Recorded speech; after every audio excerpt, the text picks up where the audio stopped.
स्वागत दोस्तों, आप सभी का एक बार फिर से। आज हम लोग डिस्कस करने जा रहे हैं एमपीएसआई का आपका पुलिस रिक्रूटमेंट परीक्षा का 2017 का जो 27 अक्टूबर का प्रथम पाली का जो आपका पेपर है उसके बारे में हम लोग आज डिस्कस करने जा रहे हैं। और पेपर जो है इसका फर्स्ट क्वेश्चन आपके सामने कुछ इस तरह से है। चलिए शुरू करते हैं। देखो क्वेश्चन नंबर 1 हमारा है, choose the option that best transform the given sentence as directed. इस पर्टिकुलर क्वेश्चन में हमको करना क्या है कि ये आपके सामने जो है दो सेंटेंस दिए हुए हैं, यहाँ से यहाँ तक और दूसरा यहाँ से यहाँ तक। हमको देखना है कि इसका बेस्ट जो मीनिंग है इन चारों में से कौन से ऑप्शन पर में निकल कर आता है। ठीक है, देखो क्या लिखा हुआ है, दिस इज द कैमरा। क्या यहाँ पर बोला जा रहा है कि ये वह कैमरा है। और दूसरा क्या है, I took the pictures of the party with it, है ना। मतलब ये वो कैमरा है और मैंने इससे जो है पार्टी की पिक्चर्स ली है। ठीक है, ये वो कैमरा है और मैंने उससे जो है पार्टी की पिक्चर्स ली है। अगर हम इसको जोड़ेंगे तो किस तरीके से जोड़ेंगे कि ये वो कैमरा है ना, जिससे कि ये वो कैमरा है जिससे, ठीक है ना, ये वो कैमरा है जिससे कि मैंने पार्टी की पिक्चर्स ली हुई है।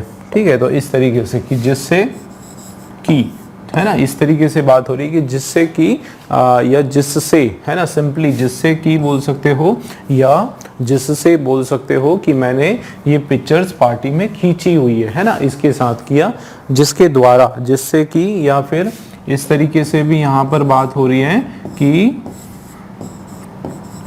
ठीक है ना, जिसके द्वारा मैंने पिक्चर ली हुई है। तो अगर हम लोग इसके मीनिंग वाइज देखें तो देखो क्या हो रहा है, this is the camera into विच का मतलब होता है जिसके अंदर, जिसके भीतर, है ना, जिसके, यहाँ पे इनटू का मतलब आ रहा है आपका भीतर के सेंस में, तो ये तो नहीं होगा।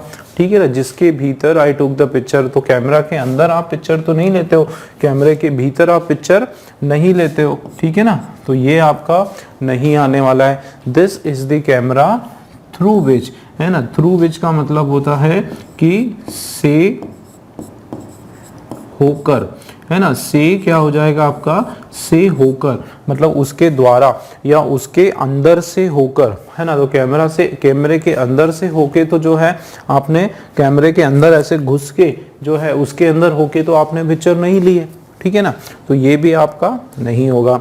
ठीक है ना, नेक्स्ट आप देखो, this is the camera in which I took the pictures. In which मतलब जिसके अंदर, ये वो कैमरा है जिसके अंदर आपने पिक्चर ली हुई है। ठीक है, तो ये इन का मतलब क्या होता है कि अंदर, जिसके अंदर, है ना, और ये जिसके भीतर, इनटू मतलब जिसके भीतर जाकर, जिसके भीतर घुसकर आपने पिक्चर ली हुई है। तो आप देखो मीनिंग वाइज जो है तीनों आपके फिट नहीं हो रहे हैं। ठीक है ना, तो फोर्थ वाला हमारा देखो, this is the camera with which, है ना, कि जिसके साथ,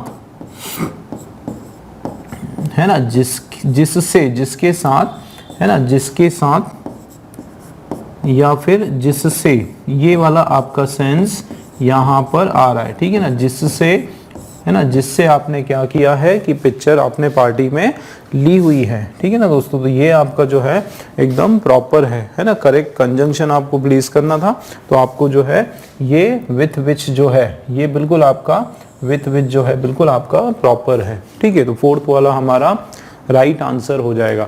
नेक्स्ट क्वेश्चन आप देखो, यहाँ पर हमको मोस्ट सूटेबल डिटरमाइनर इसमें देखना है। देखो क्या लिखा हुआ है, the players were fined for swearing at the umpire. तो देखो स्वेरिंग का मतलब होता है, स्वेरिंग का मतलब होता है यूजिंग बैड वर्ड्स। ठीक है, यूजिंग बैड वर्ड्स, कोई भी जैसे गाली देना या कुछ भी बुरा भला कहना। तो यहाँ पे क्या हो रहा था कि प्लेयर्स जो हैं वो क्या कर रहे थे, उनको फाइन किया गया, उनके ऊपर कुछ एक्स्ट्रा फाइन किया गया, उनके पेनल्टी लगाई गई। क्यों? फॉर स्वेरिंग, क्योंकि वो उन्होंने एम्पायर को जो है गलत शब्द कहा था, ठीक है, उसके कारण। तो यहाँ पर हम लोग देख लेते हैं। देखो सबसे पहले तो ये जो प्लेयर आपका जो वर्ड्स है प्लेयर, ये आपके क्या हैं, प्लूरल नाउन है, ठीक है ना, तो प्लूरल नाउन है। अब हम देखते हैं तो अनादर, अनादर मतलब कोई दूसरा, है ना। यहाँ पर अनादर का मतलब होता है कि एक तो हो चुका है कोई और, कोई और के सेंस में यहाँ पे बात हो रही है, या कोई दूसरा, दूसरे के सेंस में बात हो रही है, तो कोई और प्लेयर।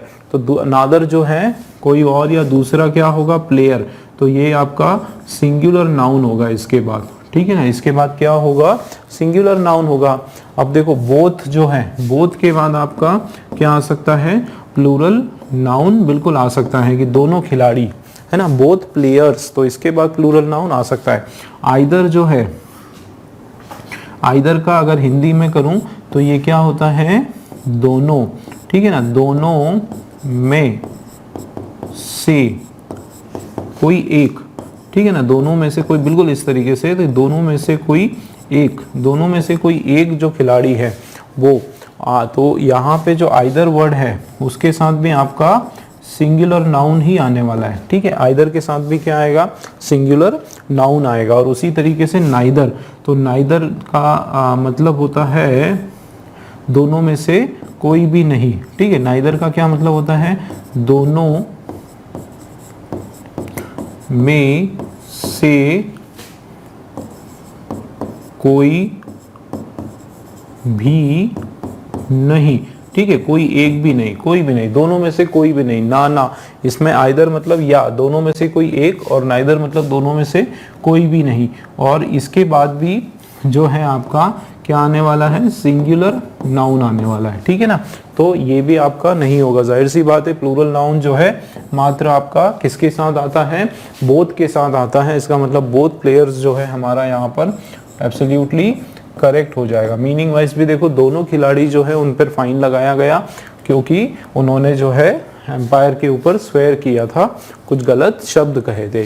फिर आप देखें यहाँ पर हमको मोस्ट सूटेबल डिटरमाइनर चाहिए। देखो क्या लिखा हुआ है, dash university is no place for politics. ये जो यूनिवर्सिटी है ये पॉलिटिक्स की कोई स्थान नहीं है पॉलिटिक्स के लिए। सबसे पहले तो यूनिवर्सिटी आपको ये देखना है कि यू जो है वो आपका वॉवेल का साउंड नहीं है, यू जो है आपका क्या है, कॉन्सोनेंट साउंड है, ठीक है ना। क्या है, यू का जो साउंड आ रहा है वो क्या आ रहा है, कंसोनेंट साउंड है, ठीक है ना, कंसोनेंट साउंड। भले यहाँ पर क्या लिखा हुआ है, यू लिखा है, लेकिन उसका य का साउंड आ रहा है। कौन सा, य वाला साउंड आ रहा है, तो ये हमेशा कॉन्सोनेंट होता है।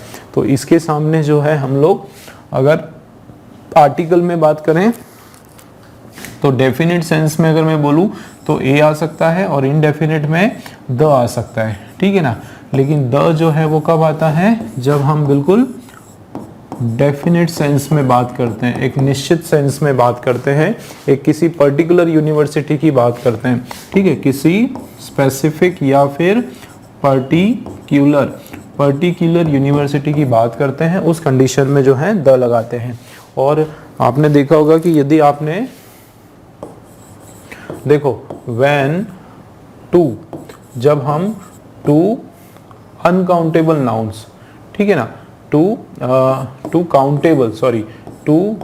काउंटेबल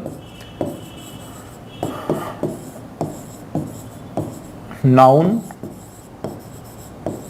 कम्स, ठीक है, तो we use a with first countable noun and the with second countable noun.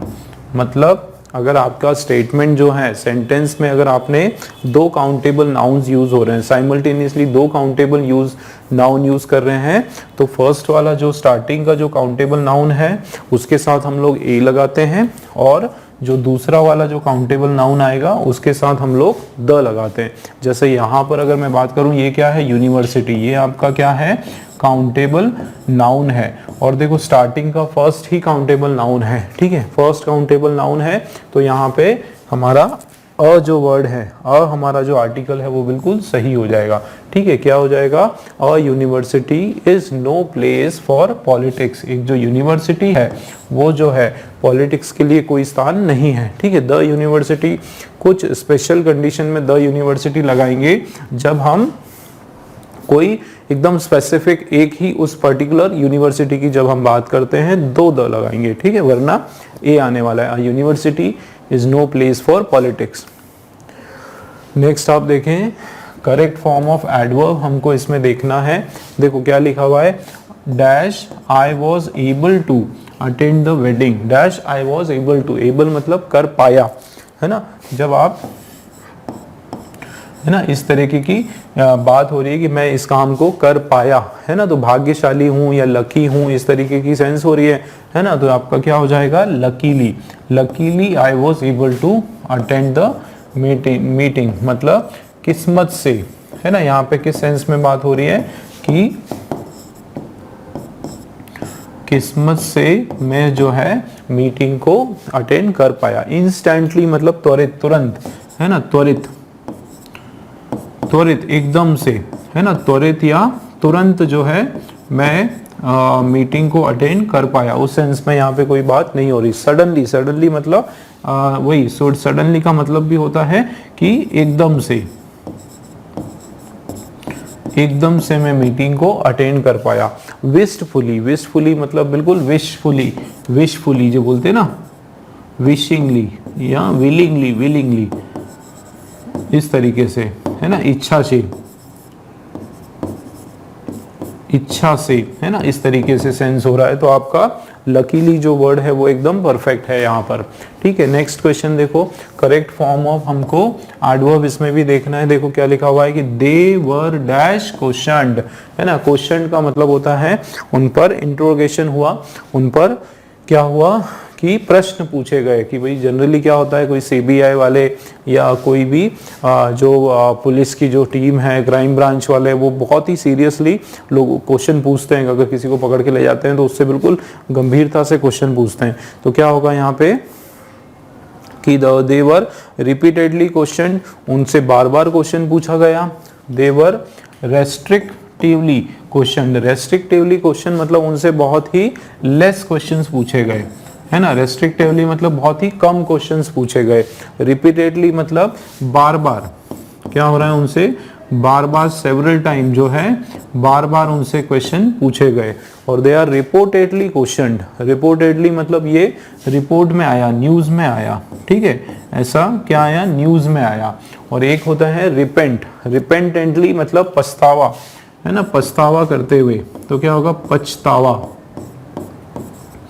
है ना, पछतावपूर्ण तरीके से उनसे जो है प्रश्न पूछा गया। तो आप बताएं क्या होगा, दे वर रिपीटेडली क्वेश्चन, बार बार, है ना। ये आपका जो है बिल्कुल सही है कि उनसे जो है क्या हुआ, बार बार उनसे क्वेश्चन पूछा गया, बार बार इस चीज को दोहराया गया, उनसे प्रश्न जो है वो किया गया। फिर आप देखें करेक्ट फॉर्म ऑफ एडजेक्टिव हमको इसमें देखना है। देखो क्या हो रहा है यहाँ पर, courage is a mental state and so it gets its strength from spiritual and dash sources, ठीक है।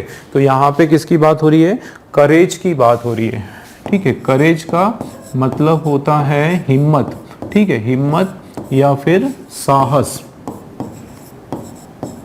ठीक है ना, हिम्मत और साहस होता है। तो या ये क्या है, एक तरह से मेंटल स्टेट है, एक मानसिक अवस्था है। और इसलिए क्या है, इट गेट्स इट्स स्ट्रेंथ, इसकी जो स्ट्रेंथ है, इसकी जो ताकत है वो कहाँ से मिलती है, स्पिरिचुअल, है ना। स्पिरिचुअल का मतलब होता है एक धार्मिक तरीके से, ठीक है, एक धार्मिक आस्था के तरीके से। देखो ये आपका एक पॉजिटिव वर्ड है ना, और एंड से जुड़ा हुआ है, ठीक है, मतलब इसको हम आध्यात्मिक बोल सकते हैं, ठीक है, आध्यात्मिक, आध्यात्मिक तरीके से, ठीक है।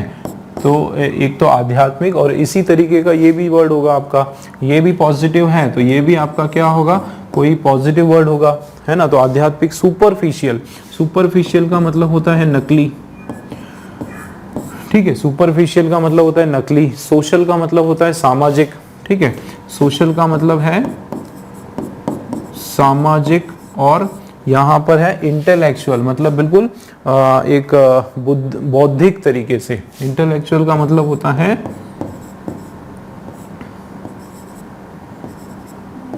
बौद्धिक, ठीक है। तो यहाँ पे जो है, और इंटेलिजिबल, इंटेलिजिबल जो है,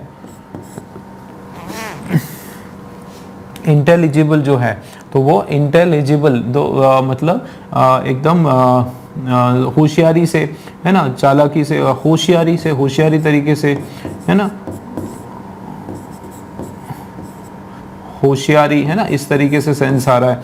तो यहाँ पे जाहिर सी बात है ये जो वर्ड है आपका बिल्कुल परफेक्ट जा रहा है कि इंटेलेक्चुअल, स्पिरिचुअल, देखो ये स्पिरिचुअल और इंटेलेक्चुअल ये आएगा सोर्सेस। तो ये जो हिम्मत या साहस जो है ये एक मानसिक अवस्था होती है, और इट गेट्स, इसको जो इसकी जो पावर है, ताकत है, वो एक तो हमारा आध्यात्मिक और उसके साथ साथ जो बौद्धिक सोर्सेस जो जरिए हैं उससे मिलती है, ठीक है।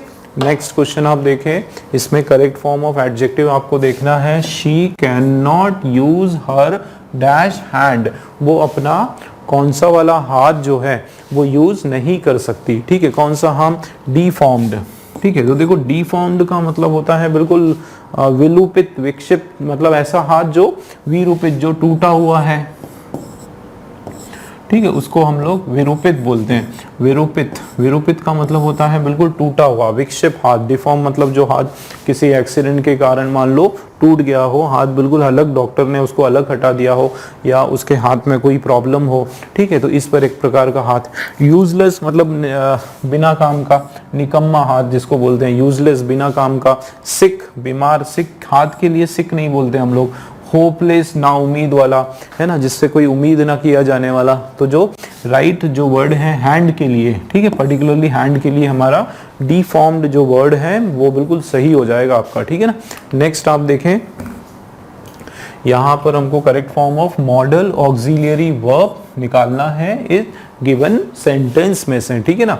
देखो क्या लिखा हुआ है, if he discovers the truth there is no knowing what dash happen, कि देखो यहाँ पर अगर वो सच्चाई का पता कर लेता है, अगर वो सच्चाई की खोज कर लेता है, ठीक है ना, अगर वो सच्चाई के बारे में जान लेता है, तो देयर इज नो नोइंग, मतलब किसी को नहीं पता, कोई किसी को कोई इस बात की जानकारी नहीं है, व्हाट डैश हैपन। तो व्हाट डैश हैपन, देखो अगर हम लोग यहाँ पे क्या लिखा है, इफ लिखा हुआ है, ठीक है, इफ लिखा हुआ है, मतलब ये आपका कौन सा सेंटेंस है, कंडीशनल सेंटेंस है, ठीक है ना।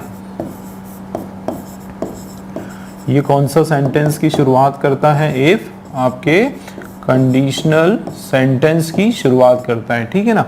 अब आप एक चीज देखो कि इफ लिखा है, यदि वो डिस्कवर कर लेता है, ये आपका जो सेंटेंस है ये सिंपल प्रेजेंट का सेंटेंस है, ठीक है ना, सिंपल प्रेजेंट का, कि यदि वो डिस्कवर कर लेता है, क्या, यदि वो सच्चाई के बारे में जान लेता है, तो कोई भी नहीं जानता या कोई भी नहीं बता पाएगा कि क्या होने वाला है ना, क्या होने वाला है। देखो नो वन इज श्योर, मतलब यहाँ पे किसकी बात हो रही है, लेस प्रोबेबिलिटी,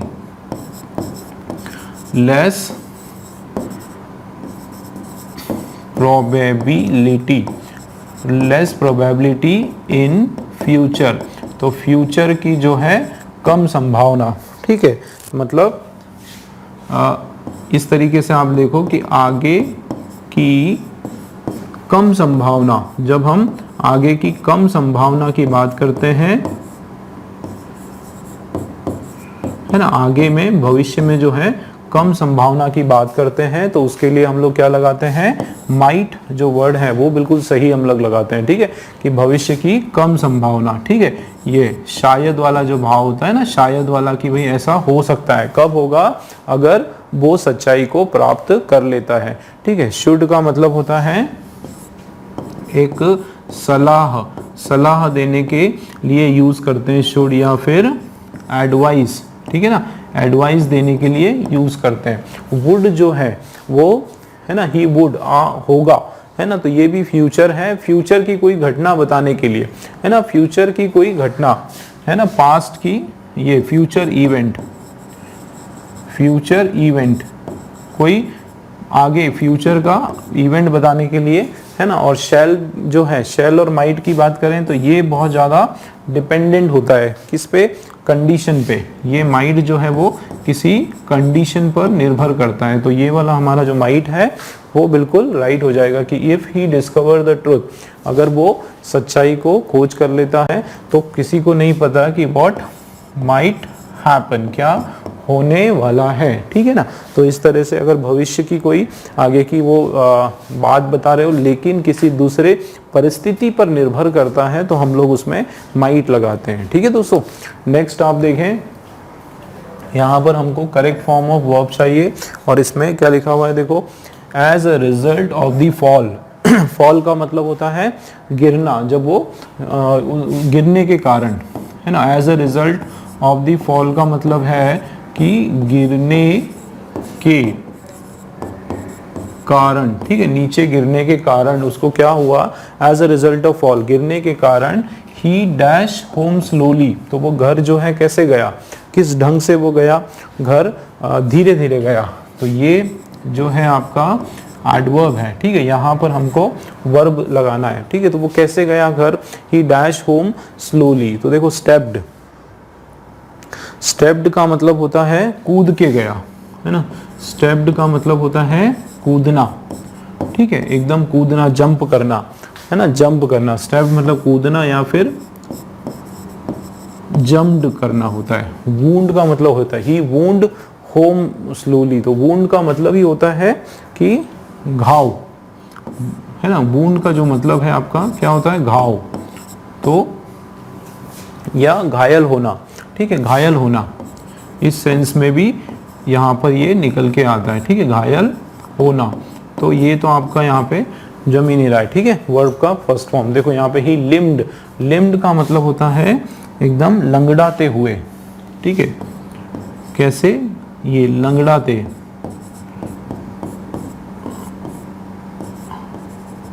लंगड़ाते हुए, तो उस सेंस में यहाँ पे आपका निकल के आ रहा है।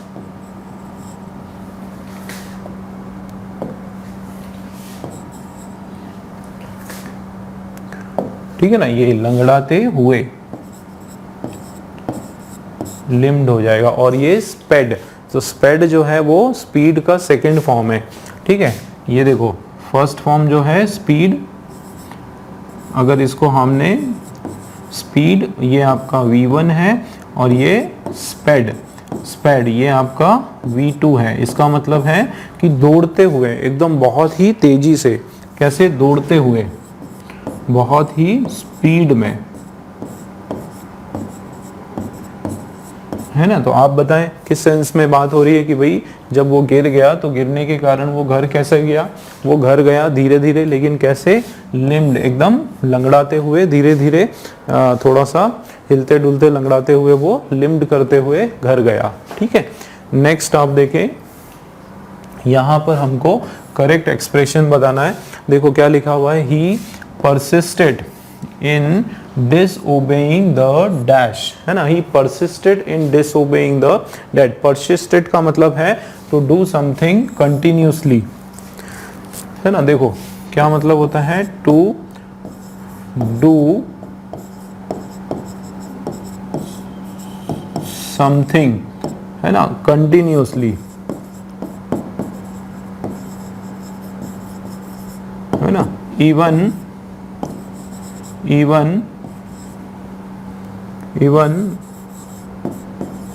after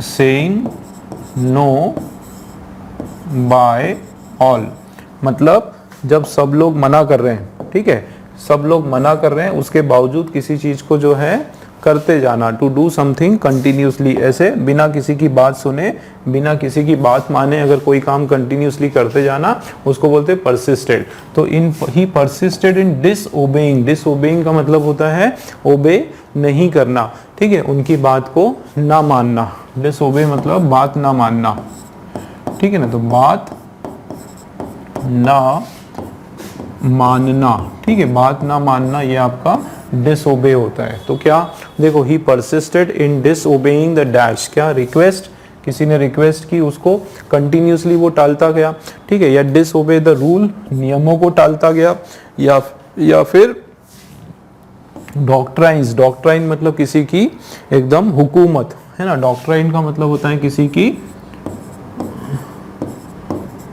हुकूमत को वो कंटिन्यूसली या किसी के एक तरह से वो आपका डॉक्ट्राइन मतलब हुकूमत या किसी की जो चलती है वहाँ पे, तो उसको वो टालता गया, या किसी के आदेश को, ऑर्डर को वो टालता गया। क्या होगा सही यहाँ पर आपके लिए बताओ।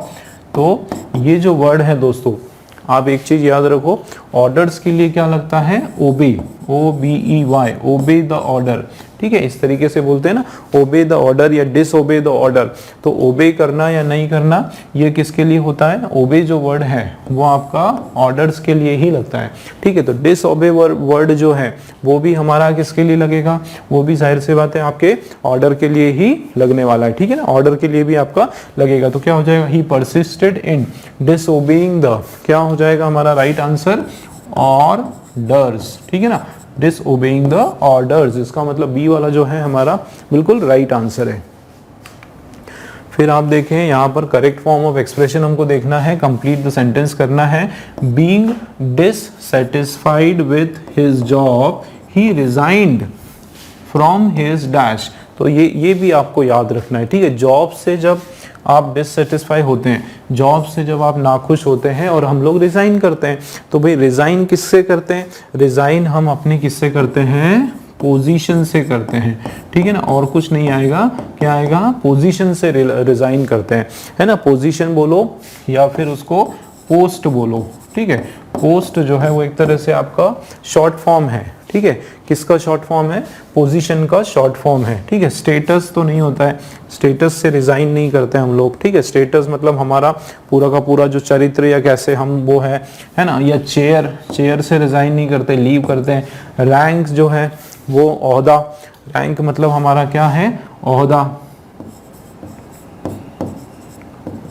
तो ओहदे से जो है यहाँ पे रिजाइन करने की बात नहीं आती, जाहिर सी बात है सी वाला जो है हमारा राइट हो जाएगा, रिजाइन फ्रॉम पोजीशन हमारा जो है राइट आंसर है।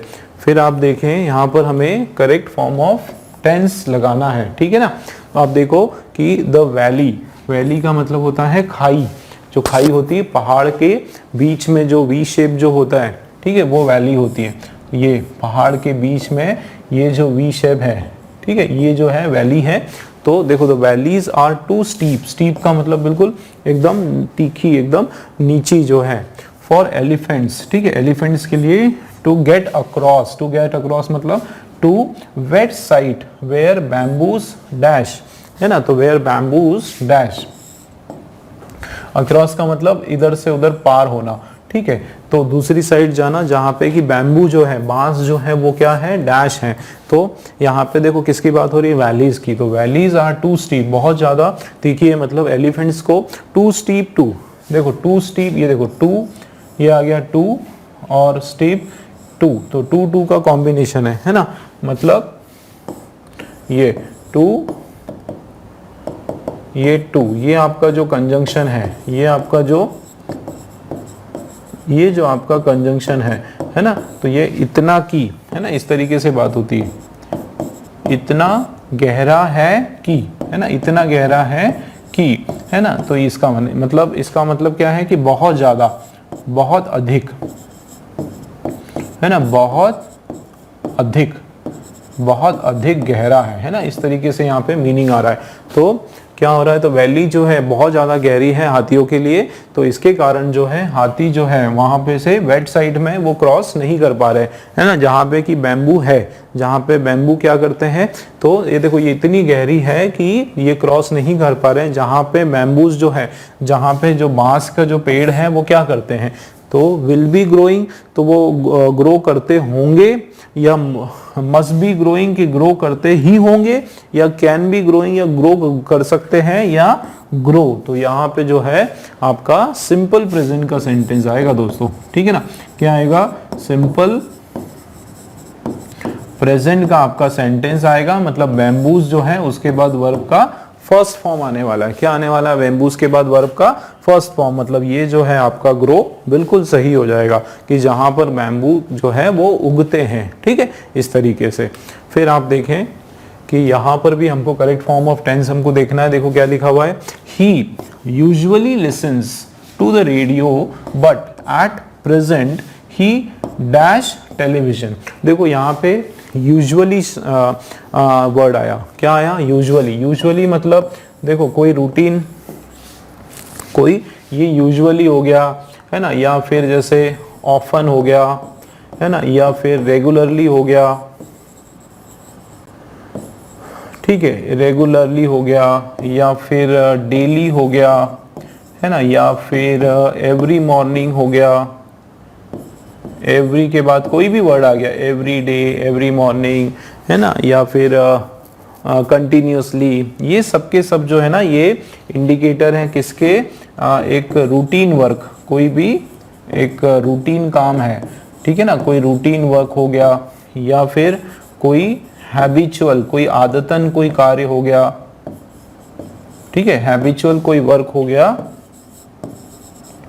है ना, या फिर कोई रेगुलर वर्क हो गया, कोई रेगुलर किस्म का जो काम है। ये सब के सब अगर इस तरह का कोई भी वर्ड आ गया सेंटेंस में जिसमें कंटिन्यूटी दिखाई जा रही है, जिसमें टाइम पर निर्भर नहीं कर रहा है कि वो काम जो है आपका पास्ट टेंस में हुआ होगा या प्रेजेंट में हुआ होगा या फ्यूचर में, भाई वो बार बार हो रहा है ना। जैसे ही यूजुअली लिसन टू रेडियो, मतलब ऐसा जरूरी नहीं कि वो पास्ट में ही सुनता है या प्रेजेंट में सुनता है या फिर आगे फ्यूचर में सुनेगा, भाई बार बार कंटिन्यूसली सुनेगा। तो इस तरह के जो सेंटेंस है वो हमारे इनडेफिनिट टेंस के सेंटेंस होते हैं। क्या होते हैं? इनडेफिनिट टेंस के होते हैं, मतलब आपके सिंपल प्रेजेंट के सेंटेंस। कैसे? सिंपल प्रेजेंट के आपके सेंटेंस होते हैं दोस्तों। ठीक है ना, तो सिंपल प्रेजेंट के सेंटेंस होते हैं, मतलब आपका जो है फॉर्मूला क्या होने वाला है। ठीक है ना, एक मिनट, ये हम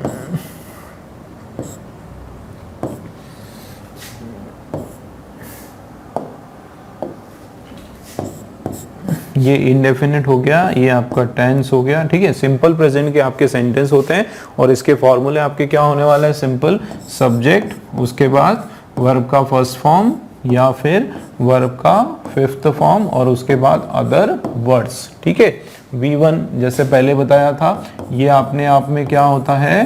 प्लूरल वर्ब होता है। ठीक है ना, और V5 का मतलब होता है कि वर्ब के साथ आप उसमें s लगा दो या फिर es लगा दो।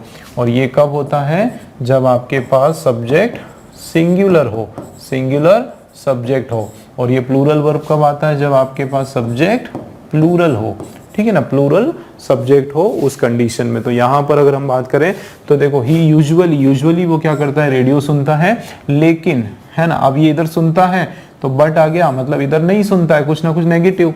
अगर ये पॉजिटिव सेंस का है आपका, ठीक है ना, बट के दोनों तरफ अपोजिट सेंस का वर्ड आता है। ठीक है, अगर इधर आपका ये पॉजिटिव सेंस का है तो बट के बाद में इधर नेगेटिव सेंस का या कुछ और बात होगी कि अभी तो वो रेडियो सुनता है लेकिन एट प्रेजेंट। अच्छा, लेकिन यहाँ पे क्या हो गया? देखो, एट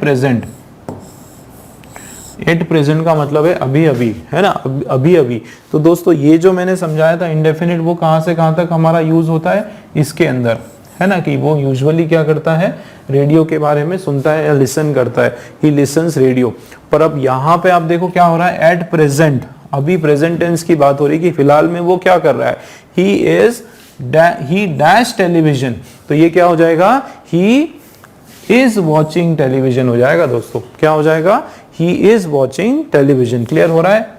देखो कैसे, ये जो सेंटेंस था कौन सा? यहां से लेकर यहां तक, ये आपका सेंटेंस था इनडेफिनिट का। ठीक है ना, ये जो सेंटेंस है आपका कौन सा है? इनडेफिनिट का। कैसे पता चला? इस यूजुअली वर्ड से। ठीक है ना, अब ध्यान दो कि यहां से लेके तो यहां तक का जो सेंटेंस है, क्योंकि एट प्रेजेंट आ गया, मतलब ये आपका प्रेजेंट में कंटिन्यूअस टेंस का सेंटेंस है। कैसे?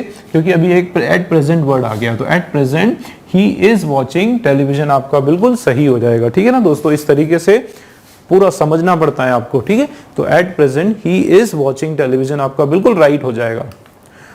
नेक्स्ट आप देखें, इसमें भी आपको सही टेंस चूज करना है। देखो क्या लिखा है, he dash very little when there are strangers present. तो देखो he dash very little when there are strangers present. तो देखो वो बहुत ही लिटिल डैश करता है, कब? जब वहां पर आर आया, यहाँ पर क्या है, स्ट्रेंजर्स कहीं पे प्रेजेंट है, मतलब अजनबी लोग जब होते हैं तो वो क्या करता है, बहुत ही कम बोलता है। ठीक है, तो देखो he dash very little when, वो बहुत कम बोलता है, कब कम बोलता है? जब भी स्ट्रेंजर्स प्रेजेंट है। अब दोस्तों एक चीज देखो, he had always spoken, he was always speaking, he is always speaking या he always speaks। तो यहाँ पे भी आप देखो ये क्या चीज हो रही है, ये आपका एक वो बताया जा रहा है, एक रूटीन बताया जा रहा है। ठीक है, या फिर एक हैबिट बताई जा रही है, एक हैबिचुअल सेंस में यहाँ पर बात हो रही है कि जब भी, है ना, स्ट्रेंजर प्रेजेंट होते हैं, जब भी कोई अजनबी होते हैं तो वो क्या करता है, वो बहुत ही कम बोलता है। मतलब यहाँ पे कोई टेंस की बात नहीं हो रही है, मतलब यहाँ पे ये जो सेंटेंस हमारा किस में आएगा, इनडेफिनिट। किस में आएगा, कोई डेफिनेट टाइम की यहाँ पे बात, टेंस मतलब डेफिनेट टाइम की बात नहीं हो रही, इनडेफिनेट टेंस। ये जो टेंस है वो क्या है, इनडेफिनिट। टाइम जो है वो इनडेफिनिट है, टाइम इनडेफिनिट।